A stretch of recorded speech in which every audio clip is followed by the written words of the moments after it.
¿Puede el periodismo independiente ganarle la batalla a los grandes medios? Hoy en Voces con Café, desde la cafetería Cometa, vamos a descubrir lo que es el periodismo independiente, las formas de comunicación en la región La Libertad y sobre todo el periodismo que tanto nos gusta y lo que nos hace apasionarnos cada día más. Hoy día nos encontramos con dos grandes invitados, quienes son César Clavijo Arraiza, quien es periodista, docente y fundador del medio digital Buena Pepa, y Ricardo Urquiaga, quien es periodista y docente, también colaborador de dicho medio, ambos finalistas en los Premios Nacionales de Periodismo del año 2023. Bienvenidos, somos Voces con Café y ellos son... Buena pega. ¿Cómo se encuentran el día de hoy? Muy bien, gracias por la invitación, encantado de estar aquí. Igual, estamos muy contentos de compartir este país. Muchas gracias. Estábamos hace rato esperándolos para conversar sobre el periodismo. Lo tenemos muy presentes a ustedes como medio digital y en su larga trayectoria que conocen. Cuéntenos, ¿cuál es el café que los acompaña en su día a día como periodistas, como docentes?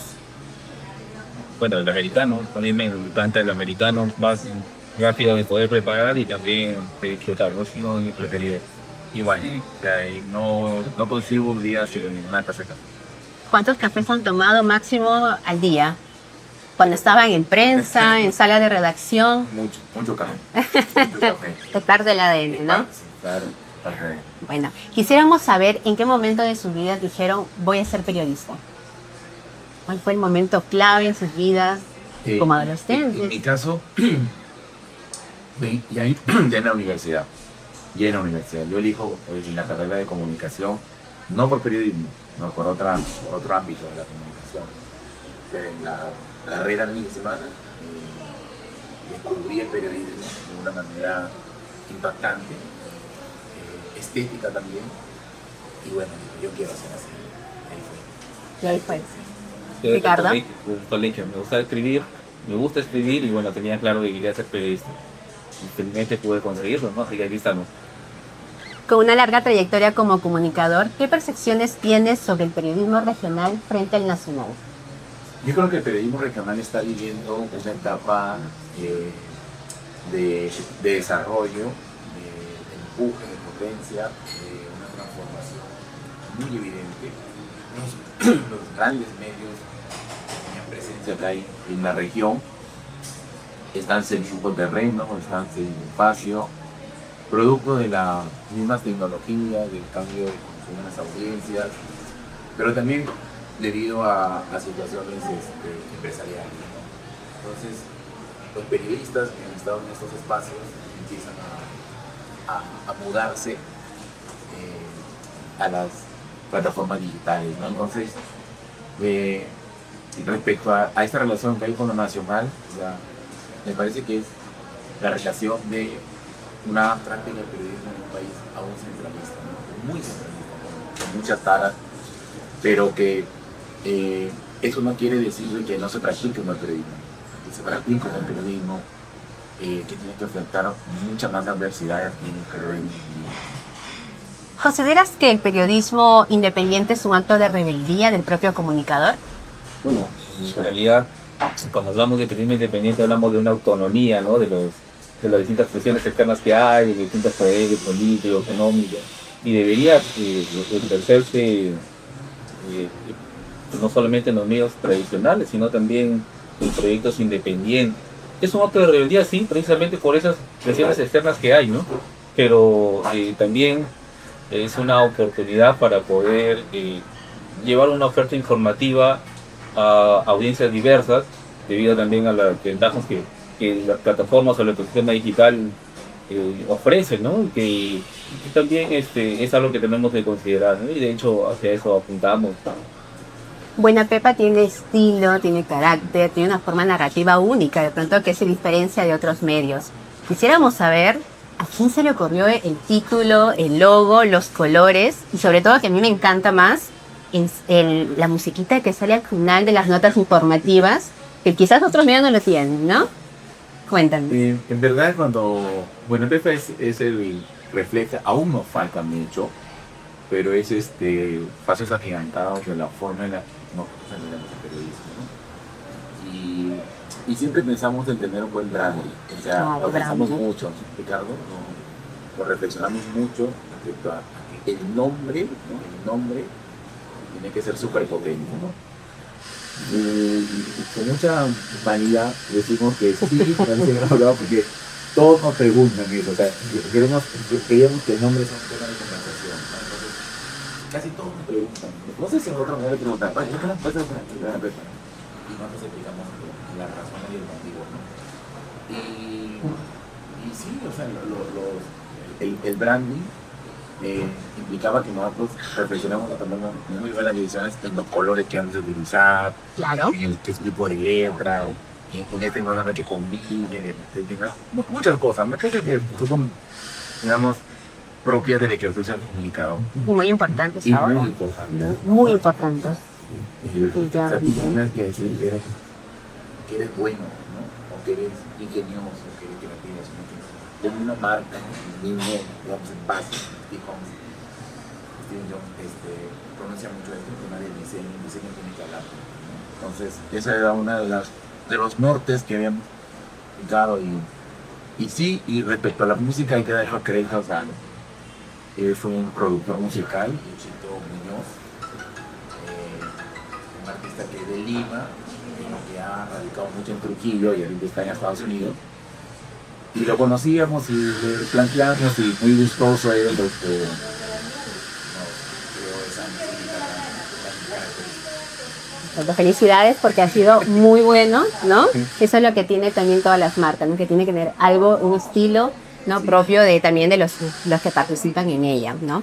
Ahora, las redacciones que tiene cada uno en sus biografías, ¿no? Que lo relacionan también con las frutas, me encanta. Pero en particular la tuya, donde mencionas que has sufrido un atentado en el avión yendo a una misión periodística, ¿cómo fue eso? ¿No? Que justamente llama la atención. ¿Qué pasó? Esto, yo he cubierto en mi industria, casi mucho, hemos trabajado en varias áreas, ¿no? Y una de ellas ha sido deportes. Y en una emisión periodística que fuimos a dirigir a La Vallejo, eso fue en el 2004-2005,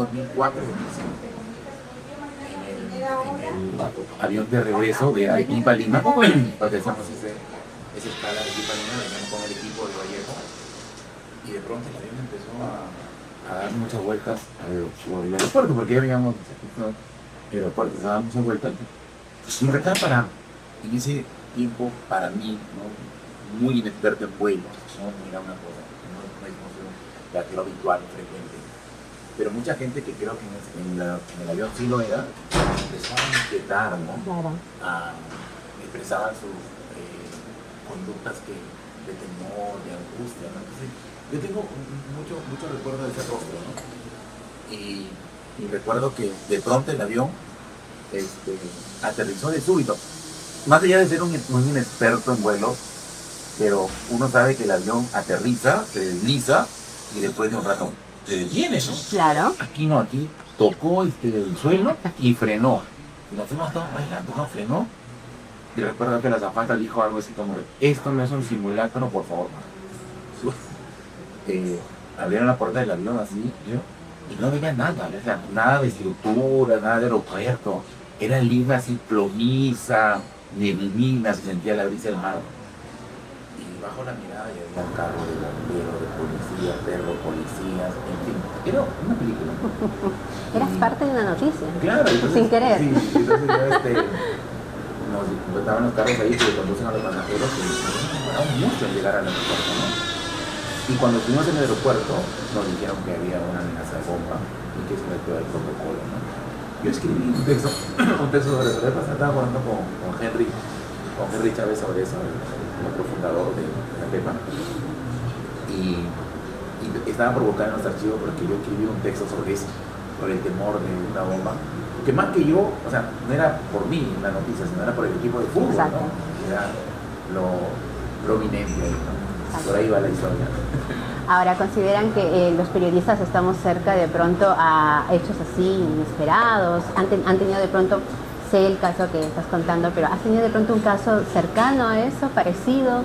Sí, bueno, forma parte del ejercicio de la profesión, ¿no? Exacto. También trabajando en la industria me ha tocado cubrir diversas condiciones o hechos importantes y muchos vinculados, por ejemplo, con el tema policial, ¿no? Cuando había los operativos en las madrugadas, cuando la policía nos informaba y acompañábamos precisamente a esas delegaciones policiales en territorios picantes de Trujillo, donde todavía las bandas organizadas, había los cabecillas libres, Exacto.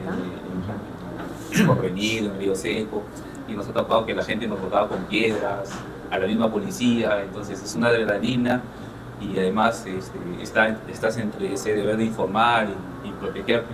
Y ahora mismo también es uno de los riesgos que tienen que afrontar los periodistas, ¿no? O sea, el tema de la seguridad física también lo vemos en las coberturas que hay de muchos medios independientes, muchos periodistas independientes que se exponen a ataques de las personas y bueno, eso es algo que pasa y más frecuente y también es un peligro que no debemos pasar por alto y que debemos advertir, ¿no?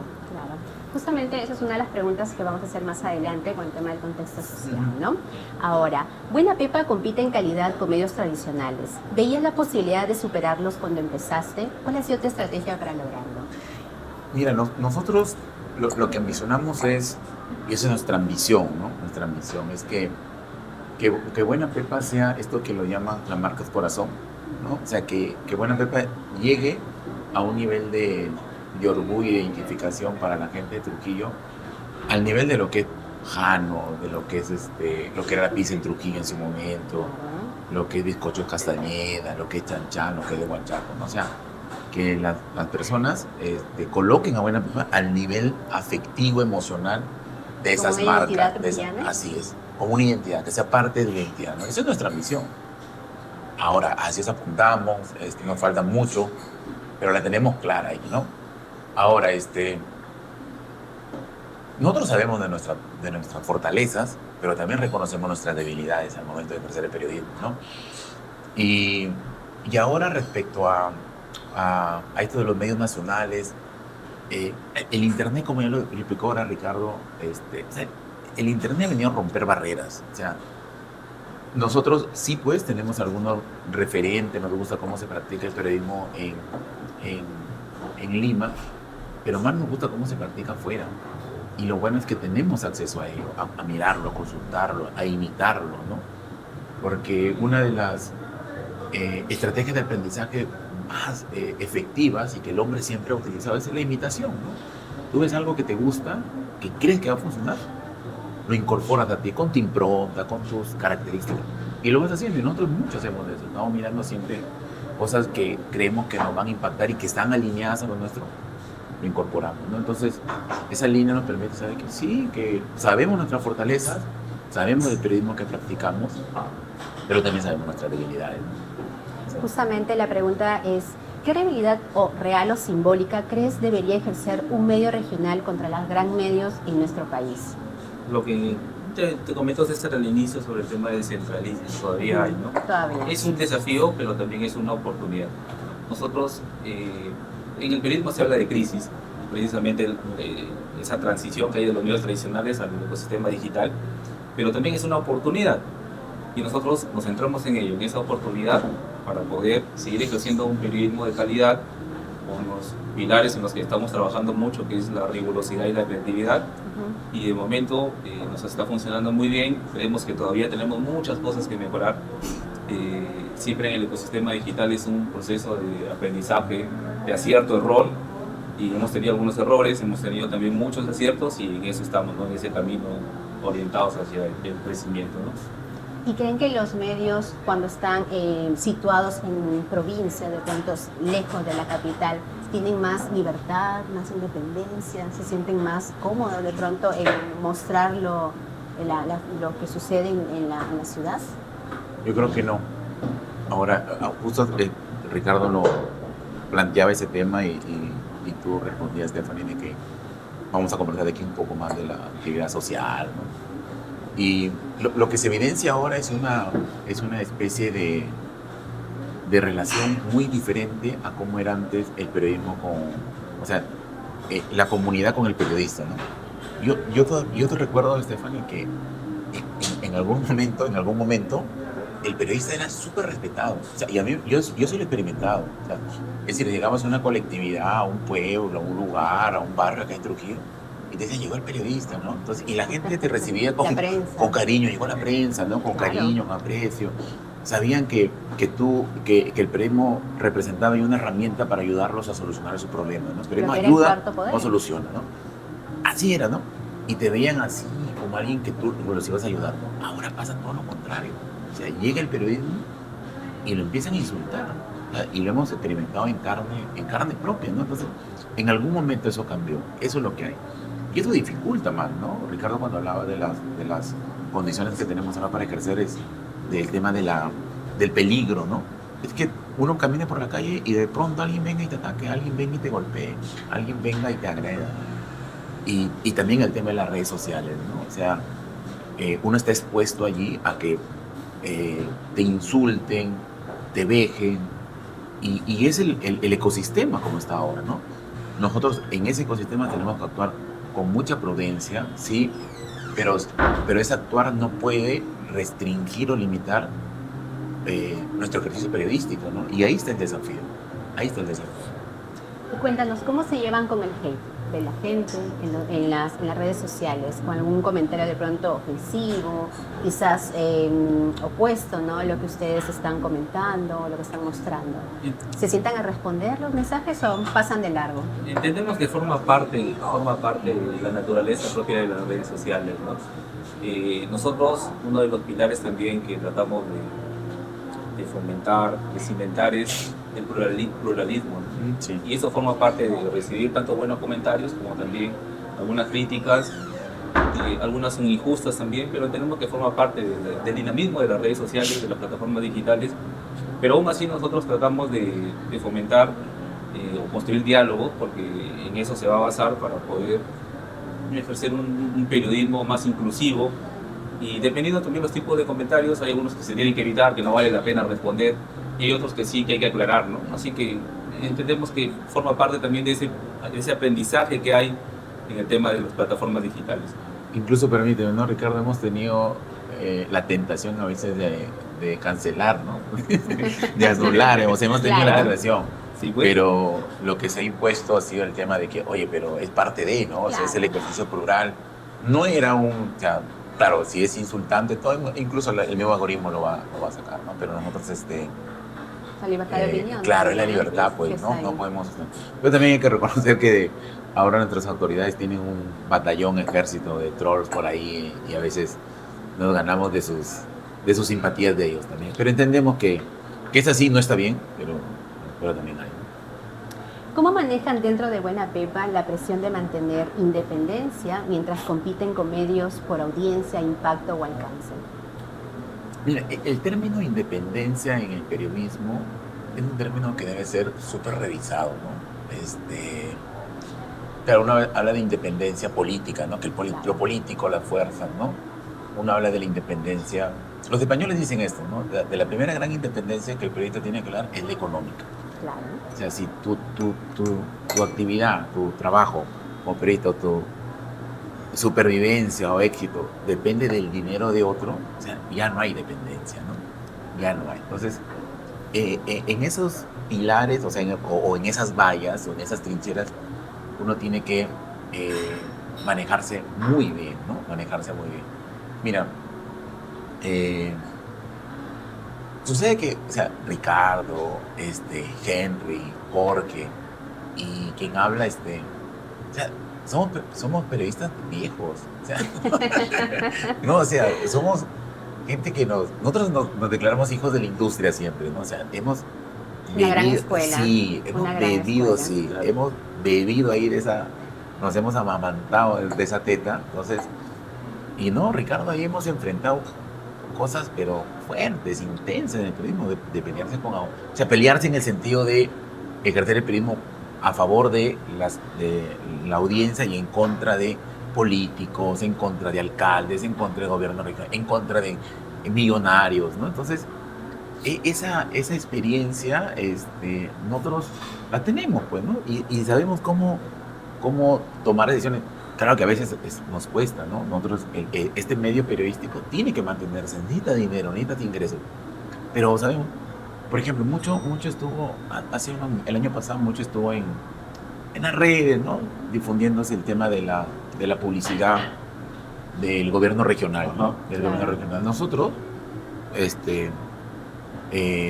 contratamos con el gobierno regional, con todas las reglas, ¿no? Con nuestro RU, contratamos todo, damos la pauta, pero nosotros no hemos recibido ningún atisbo, ¿no? de presión o que ese contrato publicitario, porque el medio periodístico ofrece ese servicio, o sea, la Claro. gente tiene que entender que el medio y ahí su ingreso, Exacto, tiene que vivir de tiene él. que vivir, pues, Exacto. esa es la naturaleza.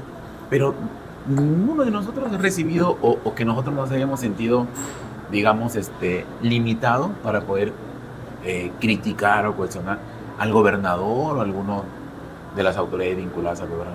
Nunca. Y lo hemos hecho, Ricardo, lo hemos Claro. hecho y además Sí, pues. con una, o sea, con el estilo que tenemos, ¿no? Lo hemos hecho y bien, y bastante. Nunca nos han dicho nada. Y además en esa línea que te comenta César sobre el tema de las cosas buenas que hay que imitar, que aterrizarlas en nuestra propia realidad, es el hecho de ver también, por ejemplo, financiamientos mixtos, ¿no? Sí, pues. Algo que ha Exacto. funcionado en otros medios, como las suscripciones, las colaboraciones, Ujú. no solamente el ingreso de publicidad, porque eso, en cierto modo, te limitaría dependiendo, ¿no? Dependiendo, digamos, el monto, los acuerdos que puedan haber, ¿no? Entonces es algo que nosotros siempre conversamos, siempre debatimos y siempre transparentamos, ¿no? Tratamos de ser transparentes en ese sentido para que la audiencia también, la comunidad que estamos fortaleciendo, que hemos creado y estamos en franco crecimiento en las redes sociales, también se da cuenta de ello y por eso que creo que también consumen mucho el contenido que nosotros creamos y que difundimos en las distintas redes sociales que tenemos. Mira, y también ahí, Stephanie, nosotros, yo digo que lo maravilloso de los nuevos medios, de los medios digitales, es que su modelo de negocio es súper diverso.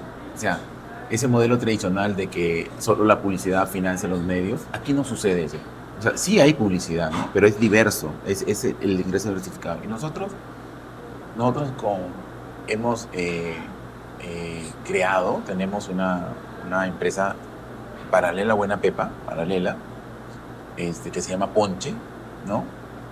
¿Y qué ofrecemos? Nosotros ofrecemos asesorías vinculadas a comunicación para el desarrollo, porque somos comunicadores, Comunicación capacitaciones, corporativa también. Responsabilidad Que tanto se social. necesita. responsabilidad social, Exacto. capacitaciones en cuanto a periodismo. Entonces, y gracias a Dios, por ahí hemos conseguido eso para financiar a Buena Pepa. O sea, y eso nos permite a nosotros el tema de la libertad. Ujú. Recordemos, la primera libertad es la económica, o sea, que Exacto. no te aten, porque ¿qué pasa si te vienen las grandes empresas, o sea, a financiarte?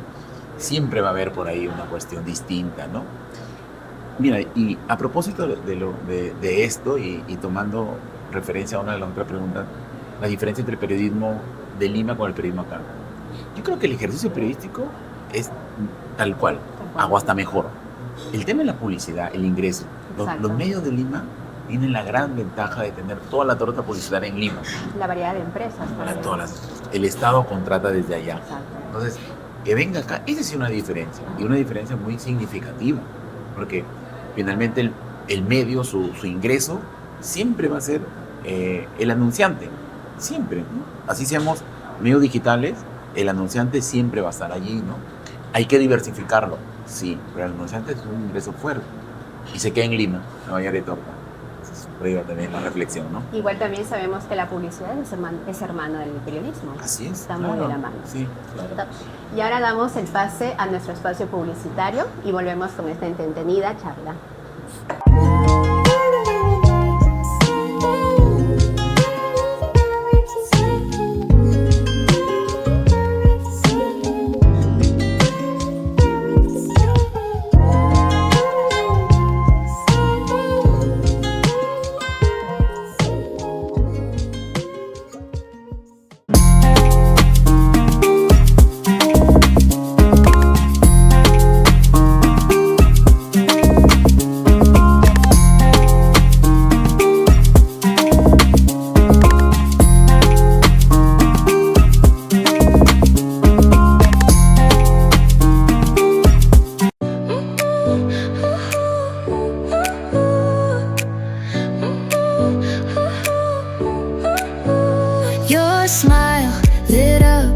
like a sunrise glow.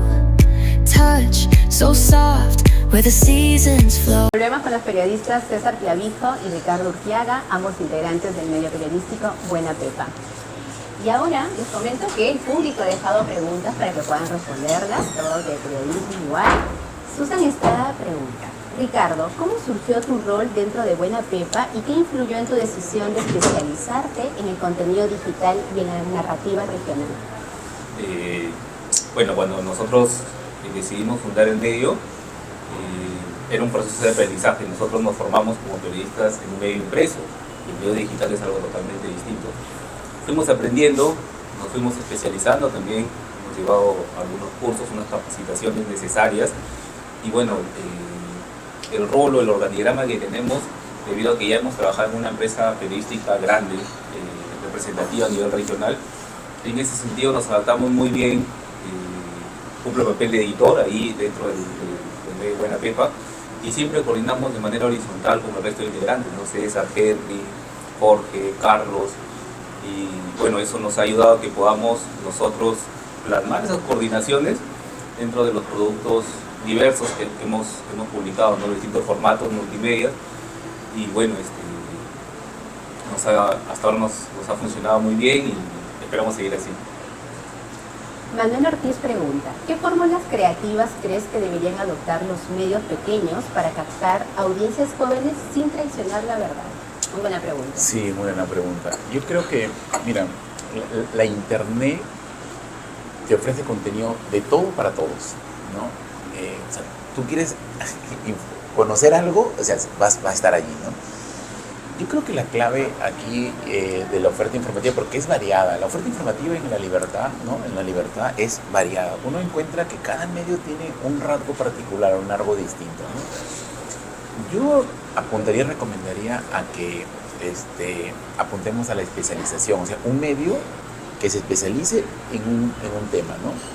Y que aborde nicho. Yo creo que un salto que debería dar la oferta informativa acá en La Libertad es eso, ¿no? Porque la mayoría de diarios son generalistas, todos son generalistas, y no está mal, o sea, no es una crítica, eso está bien, porque se necesita. Pero más allá de los programas deportivos, me parece que deberíamos apuntar a nicho, ¿no? Temas como, por ejemplo, esto que haces tú es fabuloso, ¿no? Es fabuloso, sí, fabuloso, esta impronta del café, ¿no? El conversar, ¿no? Me parece que por ahí está el camino, ¿no? Especializarse y apuntar a nicho. El usuario Más Libros, por favor, pregunta: en tu rol de docente, ¿cómo preparas a los estudiantes para competir con grandes medios sin perder ética profesional? Los estudiantes tienen una ventaja. Ellos, a diferencia de nosotros, nos hemos tenido que adaptar al ecosistema digital. Ellos ya nacen con la tecnología. Entonces, en ese sentido, nosotros tratamos de enseñarles la realidad, las técnicas, de estas ventajas del ecosistema digital, de las plataformas digitales, pero con los mismos principios o valores del periodismo, ¿no? Siendo fundamental la ética. Entonces, creemos también que es importante el perfil o el valor humano, ¿no? ¿Por qué? Porque la frase, como dijo Kapuscinski, para ser un buen periodista primero hay que ser buena persona. Y eso es necesario porque manejamos información y la información tiene poder. Entonces, la formación periodística que deben tener los estudiantes también tiene que ir por el lado de la alfabetización mediática y la alfabetización constructiva, ¿no? Ellos tienen que entender lo que pueden originar si es que la información no cumple ciertos caracteres como el rigor, ¿no? Y apuntamos mucho a ello. Las universidades con las mismas políticas académicas que tienen se orientan en ese sentido y bueno, a partir de la experiencia también nosotros podemos reforzar algunos conocimientos o saberes, ¿no? Fabián Lazo pregunta: ¿el periodismo deportivo es el que más se consume en Buena Pepa? Funciona bien, ¿no? Sí, el periodismo deportivo, muy bien. Funciona bien. Pero ¿sabes qué? También nos funciona mucho el periodismo en los temas culturales. También, sí. O sea, los temas policiales ya son tema aparte, ¿no? Sí, igual, tienen el impacto, ¿no? Eso Los ya temas está policiales, dentro sí. de la ley del Sí, peruano, sí, ¿no? de verdad, sí. Eso sí. Le encanta Pero eso. el tema deportivo a nosotros nos funciona muy bien y nos funciona también muy bien los temas culturales. O sea, es una grata sorpresa, ¿no? Y también lo que nos funciona bien y es de la apuesta nuestra, es lo que nosotros ofrecemos, nuestra impronta y cómo definimos el medio es los textos largos, ¿no? Sí, o sea, esta idea de que la gente no lee, ¿no? Que la gente no consulta en internet, que la gente quiere solo la pastillita, sí es verdad, pero también hay un grupo de gente, o en un momento de tu vida uno necesita textos largos, textos grandes, ¿no? Y cuando vamos por esos tipos de contenido, tenemos gran alcance, nos funciona bien.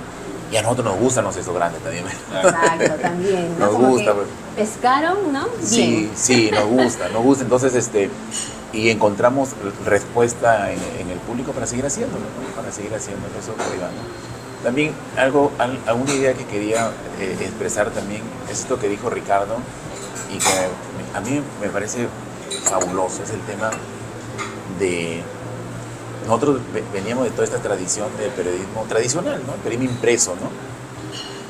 Con todas sus manifestaciones, ¿no?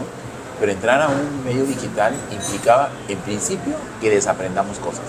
O sea, que soltemos cosas, que dejemos, ¿no? Que esa forma de entender el periodismo no era lo que necesitamos aquí. Necesitamos solo algo. Lo que no necesitamos, sacarlo e incorporar cosas, ¿no? Yo recuerdo que hice esta reflexión como un año, no, como 8 meses después que teníamos Buena Pepa.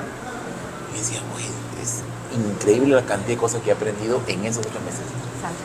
Temas de tecnología, algoritmo, manera de escribir, fotografías, de editar, increíble, diseño, todo. O sea, era una cosa espectacular para nosotros, ¿no? Y otra de las características que tenemos, Ricardo docente, Jorge docente, Henry tiene su ejercicio profesional también muy frondoso, pero a nosotros nos gusta el aprendizaje, nos gusta y estamos ahí detrás, ¿no? Entonces, Buena Pepa calza muy bien en todo lo que queremos, ¿no? Y creo que también el periodista se debe sentir orgulloso porque lee, redacta, Sí. edita, graba. Hacemos un montón de cosas. Sí, O sea, sí. de verdad, ¿no? Creo que a diferencia de otras carreras, de otros profesionales que se dedican de pronto a algo, ¿no? En especial nosotros somos diversos. Tenemos que tener una cantidad de conocimiento. Saber Sí, y todo. sí. Y leer también Sí, bastante, sí, claro. ¿no? Sí. ¿Lo crees así también? Claro que sí, claro que sí. Y eso forma parte también de esos cambios que hay y las ventajas que te dan los medios digitales, ¿no? Antes, cuando nosotros trabajamos en la industria, por ejemplo, nos asignaban a un fotógrafo, un reportero gráfico y nosotros los redactores. Mi chamba era recoger los datos y luego llegar a escribir, ¿no? Claro. Pero ahora las coberturas es también tomar fotos, grabar, Transmisiones en entrevistar, vivo. hacer transmisiones en vivo. Entonces, Y no es cualquier integral. foto, Claro. No.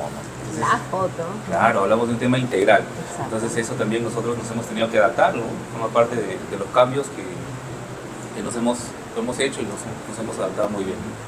Y ahora vamos a entrar un poco al segmento de contexto social, ¿no? El periodismo está muy ligado con la psicología del comportamiento humano, ¿no? ¿Recuerdan alguna noticia de pronto donde ustedes se hayan impactado por mostrar la noticia? Hablamos de algún hecho que por ahí desconozcan o el ser humano les haya sorprendido en accionar. Mira, yo voy a repetir una máxima de los periodistas antiguos, ¿no? Que decían siempre lo siguiente: o sea, si uno quiere ser periodista, o sea, tener toda la vida de periodista, en algún momento en tu vida tienes que ser policiales, ¿sí? Yo creo en eso, o sea, yo creo en eso, o sea, el periodismo policial, como tú ves la condición humana extrema, ¿no? Te timple el carácter. O sea, luego de ver todo eso, mira, yo voy a ser romántico. Yo hasta ahora recuerdo, incluso lo conté la vez pasada en clase, yo hasta ahora recuerdo el olor que tenía la casa de una niña que yo fui a recibir su testimonio, una niña violada, víctima de violación. Y recuerdo el olor de la casa hasta ahora. O sea, para mí ese hecho, era muy joven además, ¿no? Muy joven. Yo no le podía olvidar. Es más, no quiero olvidarlo, ¿no? Me parece que es una lección, ¿no? de saber que hasta dónde puede llegar el humano, ¿no? Entonces, te forma el carácter, ¿no? Creo en eso. Eso es una primera idea. La otra idea es que nosotros también somos servicio. O sea, el periodismo sirve a la gente, sirve. O sea, sirve en el tema de informándole para que tenga un real conocimiento de la realidad y tome buenas decisiones, pero también te da ese servicio tal cual, ¿no? El que tú publicas una información y esa información ayuda a solucionar problemas bien directos, ¿no? Yo recuerdo, por ejemplo, un caso era un caserío, por acá cerca, por Simbal, donde a los pobladores no les ponían agua. O sea, algo que es muy frecuente en la gestión pública, ¿no? Antes no era más. Hacían una obra y dejaban inconclusa. El tema es que estaba inconclusa porque faltaba comprar un nippler, una especie de tubería chiquita para unir dos tuberías. Y la empresa constructora con la municipalidad había un enfrentamiento, el tipo dejaron. Era un poblado de unas 400 familias, creo. Pero por ese objeto ahí tenían que faltaba comprar, ni la municipalidad ni la constructora quería comprarlo. Había unos problemas. La gente no tenía agua durante 7 meses. Ellos habían ido a la municipalidad, habían ido a todo lugar. Les faltó ir al periódico. Fueron al periódico, nosotros publicamos. 2 días después fueron y les compraron ese. 2 días después, o sea, esa gente, los representantes llegaron con un chivito de agradecimiento ahí al diario y lo amarraron porque no, oye, dile que se lleven el chivo, ¿no? Pero, por ejemplo, ese tipo de relatos le dan sentido a la actividad periodística, ¿no? De cómo tú, desde tu trabajo, porque nosotros, o sea, el periodismo así ayuda, informando, ¿no? Resuelve situaciones como esas, ¿no? Que son a la vena a la gente de la comunidad.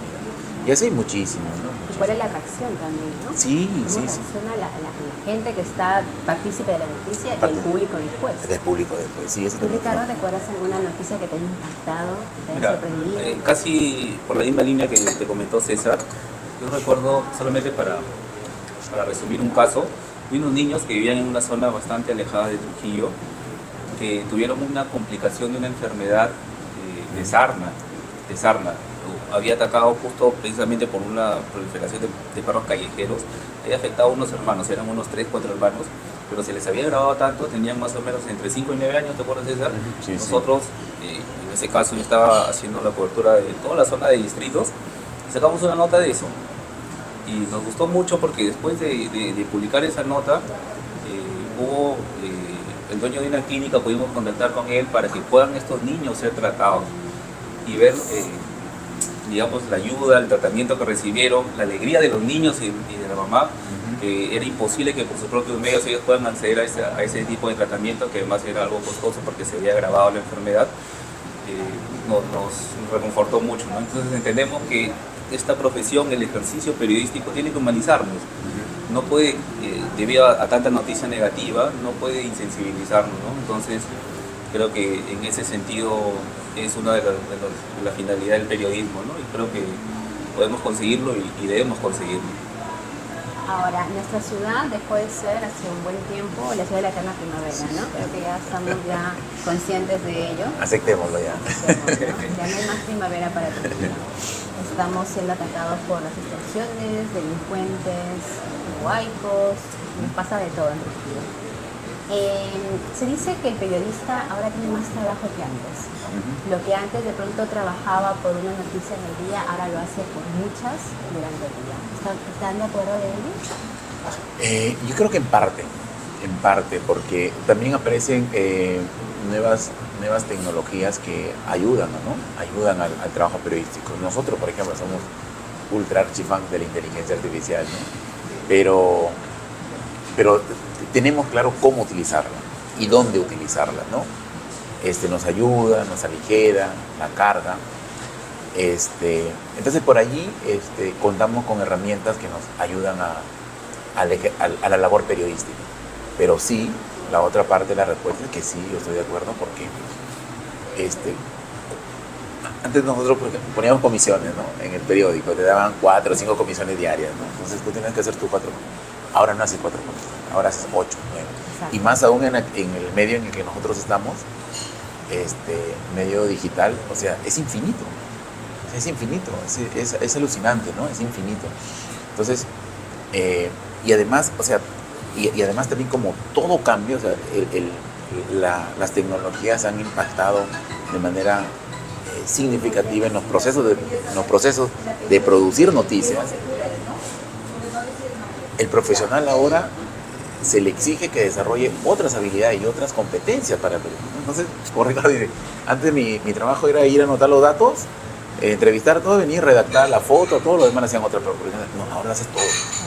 Ya todo tú. Ese es el cambio. O sea, yo no estoy haciendo una crítica aquí, es que eso es lo que hay y nosotros desde la universidad tenemos que formar los estudiantes con esas habilidades, ¿no? Ahora uno se da cuenta, ¿no?, cuando piden un comunicador, ¿no? O sea, dicen, trabajo, un comunicador, una oferta laboral, ¿no?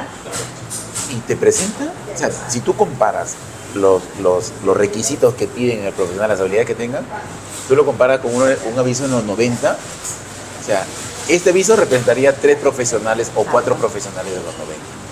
Es lo que hay, ahí hay que adaptarnos, ¿no? Hay que adaptarnos. Y justamente quería tocar esa parte, pero antes mencionar que tuvimos el placer de contar con el tercer integrante de Buena Pepa, Jorge Clavijo, a quien le mandamos un saludo enorme justo en el día de su cumpleaños. Saludamos aquí al profesor Jorge Clavijo. Y él comentó mucho de algo muy importante que quizás no se habla, ¿no? Del informalismo que hay dentro de las empresas, de los medios, ¿no? Cómo las autoridades gestionan el trabajo de los comunicadores, ¿no? Estamos hablando de periodistas mal pagados, periodistas que no están en planilla.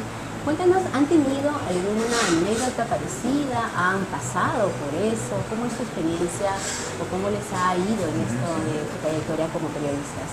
Bueno, eso forma parte de uno de los desafíos del periodismo actualmente, ¿no? El tema de las presiones externas, el tema de la reducción salarial, el tema de los despidos, y eso se ha intensificado a raíz de la pandemia, ¿no? Por eso se habla de una crisis del periodismo. Sin embargo, bueno, toda crisis es una oportunidad. Sí, tenemos conocimiento, es bastante sabido que incluso los grandes medios, las corporaciones nacionales, han pasado por este tipo de situaciones, por este tipo de crisis, pero esta crisis también entendemos que forma parte de una oportunidad para reinventarse, ¿no? Y las plataformas digitales tienen esas ventajas, nos proporcionan esas ventajas de poder emprender proyectos independientes a bajo costo que nos permitan hacerlos sostenidos en el tiempo.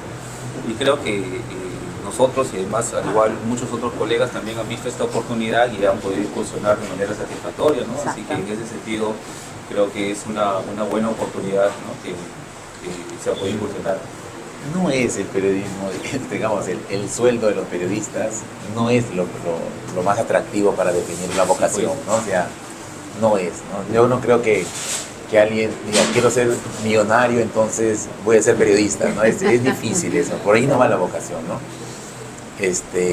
García Márquez decía de que nosotros siempre nos estamos quejando de esto, ¿no? De las condiciones laborales, ¿no? Del pago, de los peligros a los que estamos siempre.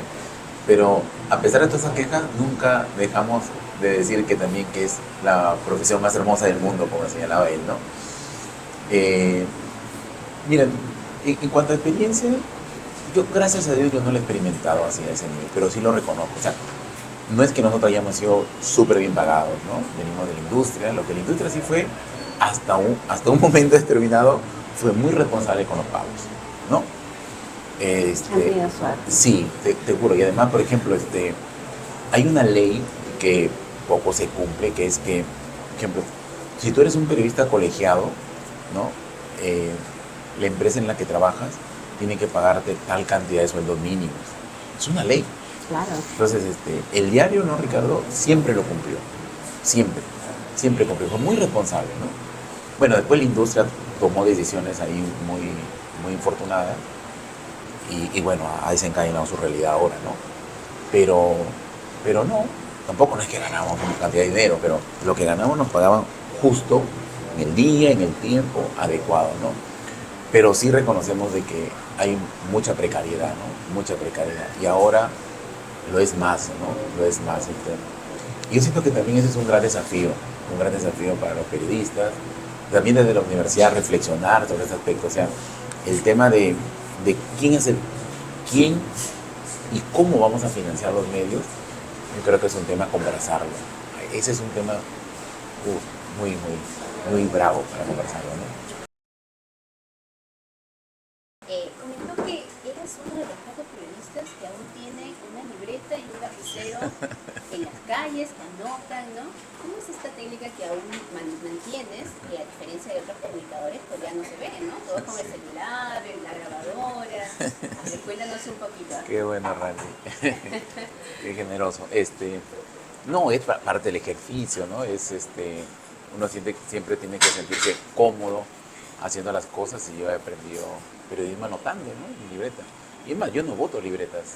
En las libretas que he usado, al menos en los últimos años, las tengo en casa. Mi esposa reclama mucho porque se están acumulando ahí, pero ahí están, ¿no? Y más, yo le digo, como broma, les digo, el día que yo no esté, aquí tienen ustedes esas libretas para que las vendan. Nadie las va a comprar, obviamente. Pero ahí están, ¿no? ¿Usas las palabras claves? Sí. Tengo una manera, una metodología ahí creada por mí mismo para cuando anoto, ¿no? Cuando, por ejemplo, hay algo que ha dicho el entrevistado, hay una manera de anotarlo. Si es que hay una reflexión que viene en ese momento, otra forma, hay una clave. Sí, tengo un método, pero yo sé lo que creo eso, ¿no? Y en clase también recomiendo mucho eso, ¿no? Y después cada uno va a buscar su método, ¿no? Cada uno lo busca, su estilo. Pero yo sí creo que en el reportaje hay que grabarlo todo y hay que anotar todo. O sea, grabadora y libreta, ¿no? Y libreta siempre es bueno. ¿Tú, Ricardo, no tienes alguna técnica quizás que en tus inicios lo usabas y ahora todavía aún lo conservas? La misma que ha dicho César. ¿Y por qué? Porque yo me siento un afortunado porque he podido aprender de grandes periodistas que ahora son colegas. Uno de ellos es César. Cuando yo ingresé a la industria, que fue también por un docente mío, José Bringas, que es el director de la industria, que fue el que me llevó a ¿Y qué es su cumpleaños hoy? Sí. También saludamos a José Bringas.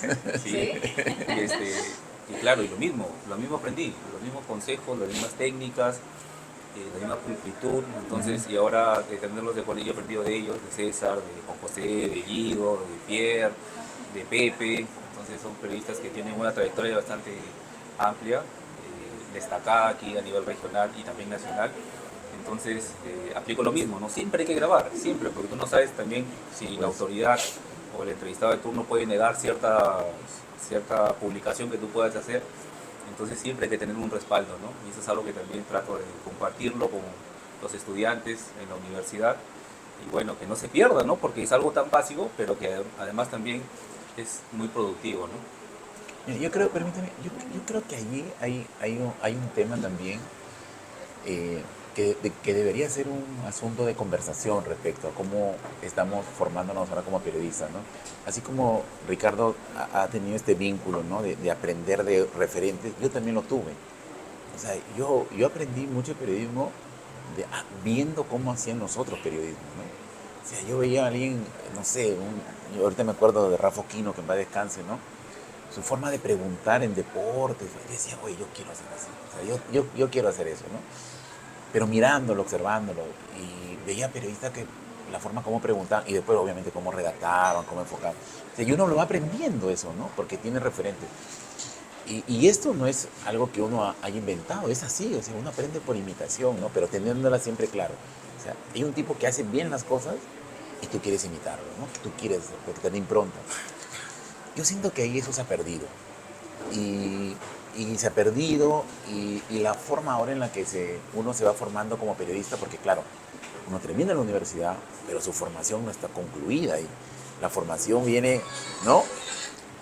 Después, en el transcurso de todo este ejercicio profesional, pero son esos primeros años, ¿no? Cuando uno empieza a ejercer, que aprende muchas cosas que son súper significativas, que son cimiento para lo que va a venir más adelante. Entonces, yo sí creo, y esto es, ahí sí cuestiono, critico, de que la forma en la que ahora se está aprendiendo esos primeros años no es, desde mi punto de vista, la más adecuada. O sea,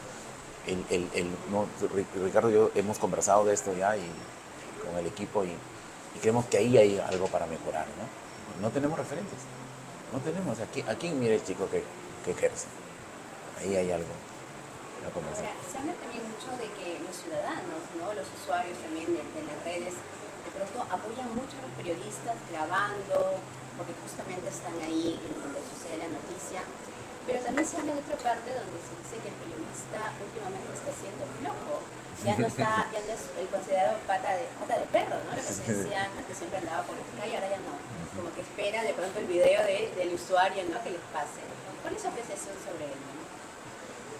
Sí es verdad, sí es verdad. Hay una, digamos, en estas nuevas, ahora hablamos de los cambios que había en la producción de noticias, ¿no? Y una de ellas, o sea, que hay quienes creen que el periodismo se hace desde un escritorio, ¿no? Desde sentado en su computadora y se puede hacer. Y mira que se hace, ¿no?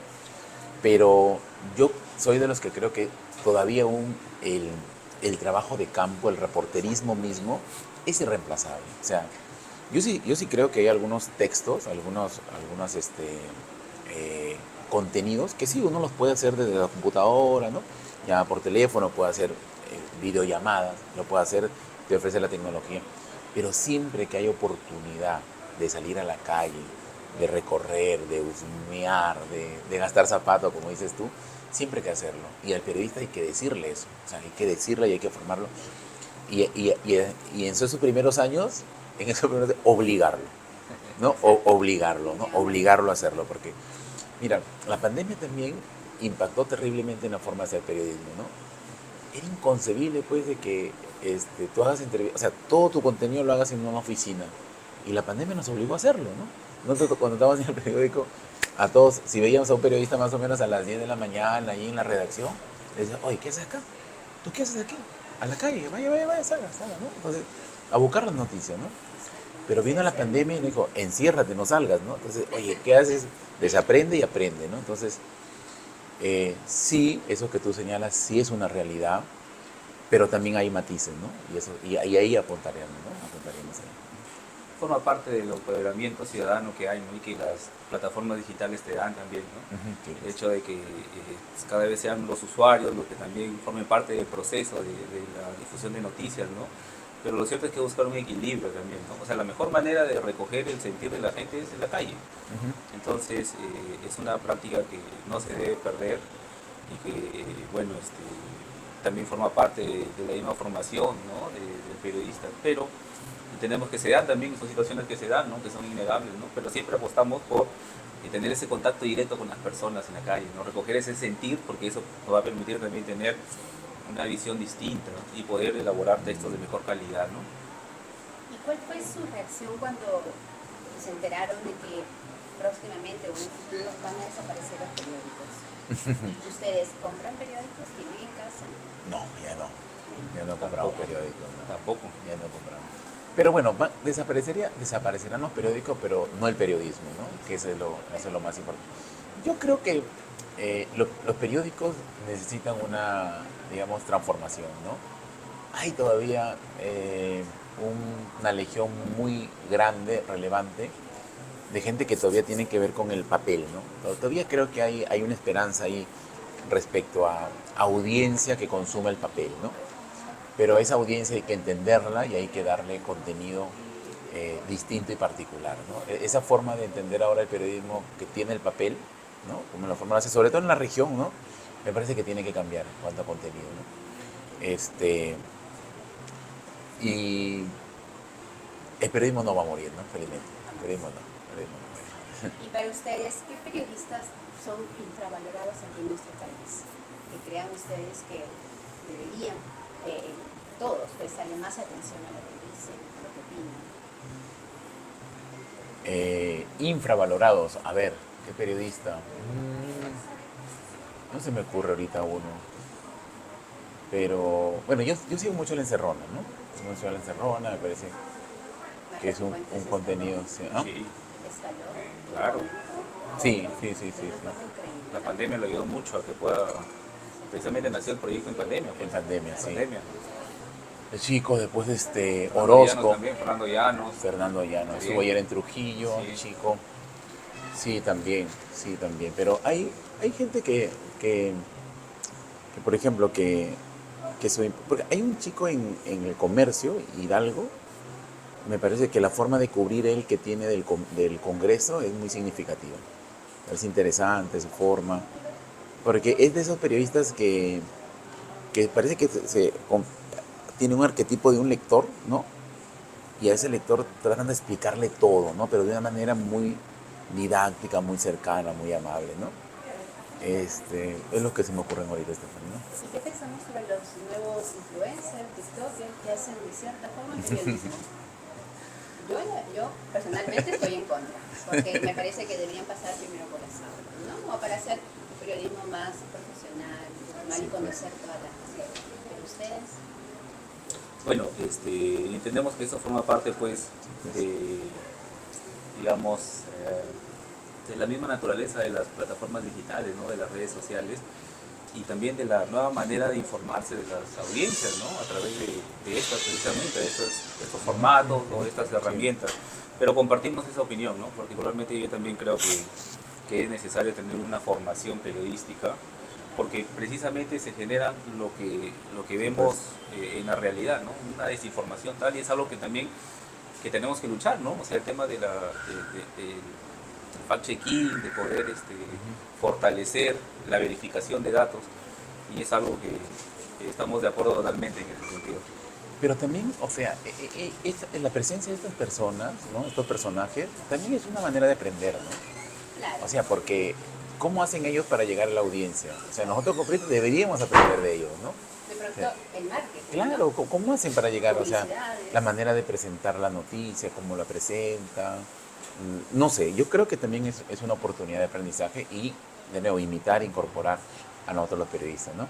Pero también hay un dilema, ¿no? Porque muchos de los contenidos que hay de los TikTokers, de estos personajes, o sea, más que todo son difusores de noticias, ¿no? Exacto.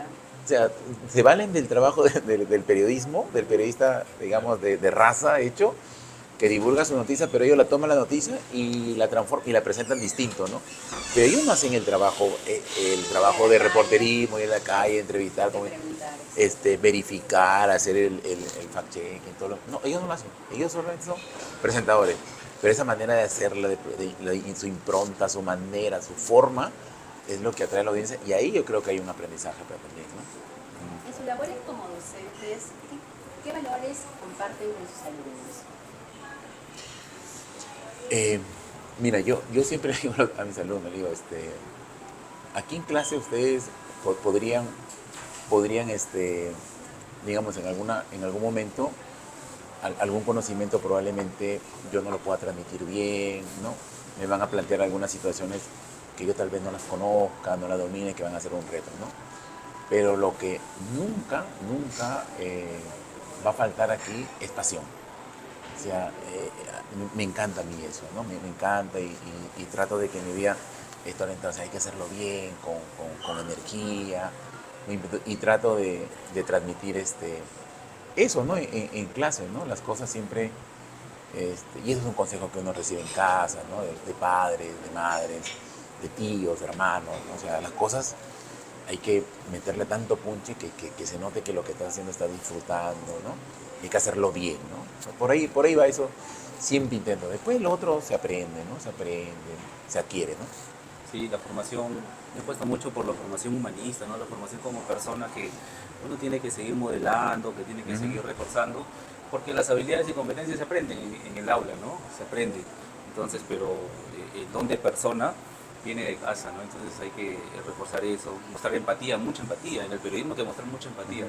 Cuando muestras esas cualidades y con una buena narrativa, se puede conseguir grandes cosas, ¿no? Se puede cimentar o fomentar el diálogo, y algo tan necesario en una sociedad tan dividida como la que tenemos ahora, ¿no? Y con los nuevos talentos en el mundo de las comunicaciones, ¿qué es lo que ustedes esperan en un futuro en el periodismo? ¿Qué desearían ver? En principio o sea, me apalanco en lo que dijo Ricardo, ¿no? O sea, necesitamos un periodismo cada vez más ético, cada vez más responsable, cada vez más empático, ¿no? Un periodismo que esté a la altura de una sociedad fragmentada, ¿no? Fragmentada. Estamos complicados como país, estamos complicados como ciudad, ¿no? Y lo que corresponde es un comunicador, un periodista que entienda esa sociedad y que la lleve al lugar o a la situación, al espacio que nos ayude a tener una convivencia mucho más amigable, ¿no? O sea, ahora lo describías, Trujillo es una ciudad violenta,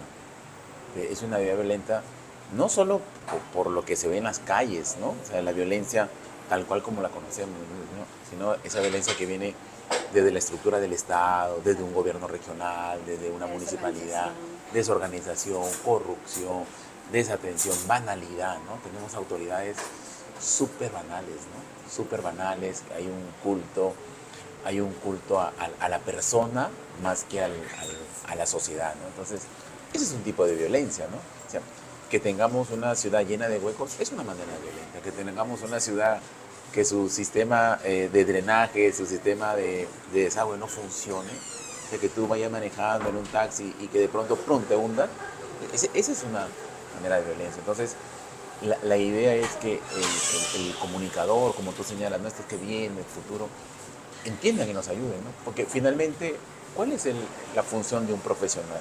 Cambiar la sociedad. Sí, el periodismo responsable, aunque suene, es algo en lo que debemos apostar desde las aulas, ¿no? O sea, que no solamente el nuevo comunicador o el periodista que utiliza las herramientas digitales por las ventajas propias de este ecosistema digital, no solo se centra en números, en cifras, en alcance, en viralizar contenido, sino que también permita que ese contenido, esa información que va a difundir, cambie la sociedad, ¿no? Por más que sea un grupo reducido, ¿no?